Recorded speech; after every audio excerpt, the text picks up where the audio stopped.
Hello বন্ধুরা, আজ পনির তরকারি রান্না করবো। পনিরটাকে জল ঝরিয়ে তেলের মধ্যে দিয়ে হালকা লবণ হলুদ দিয়ে ভেজে নিলাম, আলুও ভেজে নিলাম। আর এখানে কড়াতে তেল দিয়ে শুকনো লঙ্কা, তেজপাতা, পাঁচফোড়ন ফোড়ন দিয়ে তরকারিটা সম্বার দিয়ে দিলাম। আর মশলা দিয়ে দিলাম জিরে গুঁড়ো, হলদি গুঁড়ো, লঙ্কা গুঁড়ো, ধনে গুঁড়ো দিয়ে ভালো করে কষিয়ে নিলাম। এখন কালারের জন্য কাশ্মীরি লঙ্কার গুঁড়ো দিলাম, দিয়ে ভালো করে কষিয়ে নেব অল্প পরিমাণ জল দিয়ে। এই তো অল্প পরিমাণ জল দিয়ে মশলাটাকে ভালো করে কষিয়ে নেব। যত মশলা কষানো হবে তরকারির টেস্ট তত বাড়ে। এখন দিয়ে দিলাম ভাজা আলু আর পনির, দিয়ে ভালো করে মশলার সাথে কষিয়ে নেব। এই তো নাড়াচাড়া দিয়ে ভালো করে কষিয়ে নিলাম।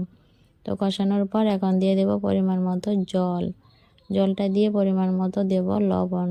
লবণটা দিয়ে নাড়াচাড়া দিয়ে কিছুক্ষণ ঝোলটাকে ফুটিয়ে নেব। তো আজকের রেসিপিটা ভালো লাগলে বন্ধুরা অবশ্যই লাইক কমেন্ট করো। এই তো কিছুক্ষণ ফোটানোর পর এই যে হয়ে গেছে আমার পনিরের তরকারি। আর কি সুন্দর একটা স্তর পড়েছে দেখতে পাচ্ছ। রেসিপিটা ভালো লাগলে অবশ্যই একটা শেয়ার দিও। বাই বন্ধুরা।